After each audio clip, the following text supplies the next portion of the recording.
আঘোণৰ পথাৰত দাৱনী ব্যস্ত হৈ পৰিছে সোণগুটিৰ চপোৱাত।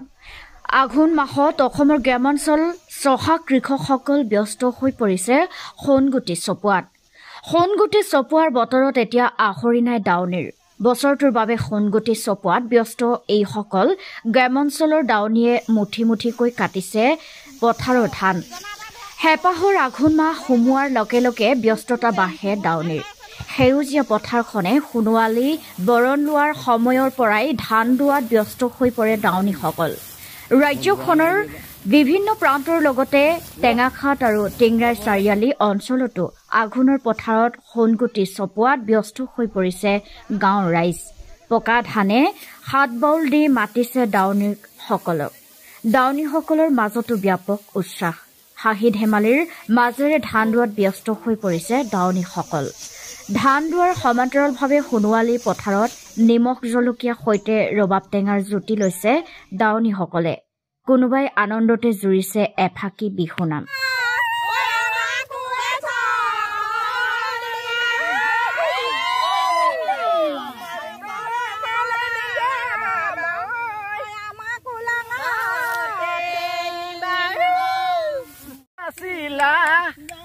ধানে নুদাই আছিলা জানো এৰিলা স্নেহৰ ঠুক। আমি এটা আমাৰ আজিকালি যিটো পৰিৱেশ মানে মানুহবোৰে প্ৰায় মেচিনেৰী বস্তুৰে মানে এইবোৰ ধান কটা মেলা বা ৰোৱা পৰা আদি কৰি চব কৰে। আমি কিন্তু এতিয়া বৰ্তমান আমি এইটো এৰি নাই দিয়া, পৰম্পৰা হিচাপতে আমি প্ৰায় ৰাখি থৈছো যে আমি গোটেই সোপাই লগ হৈ একেলগে আমি ধান দাওঁ।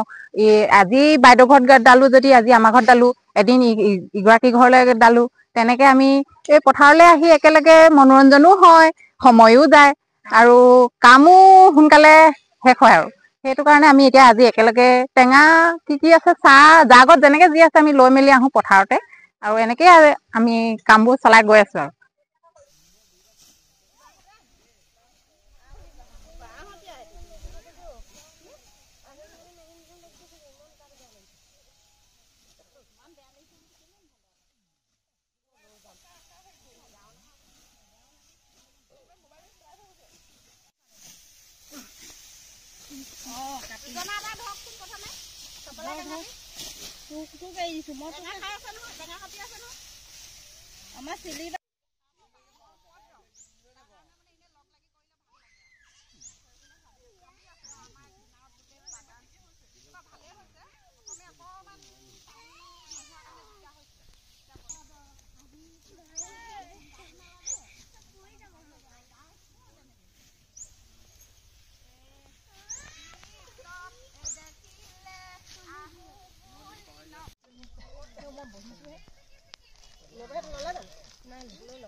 দিয়ক গান টাকা জোৰক আৰু হয়নে?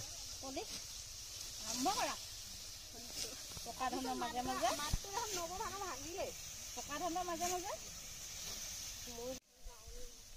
বিয়া খাবলৈ নাযাম নহয়।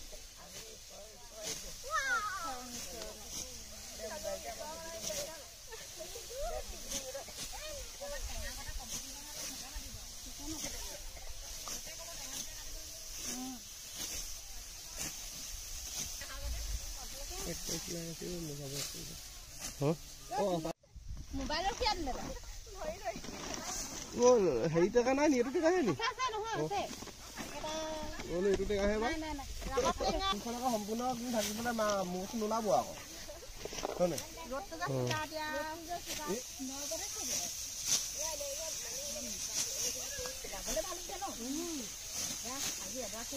নিউজ ডেস্ক ৰিপোৰ্ট টিংৰাই চাৰিআলি লাইভ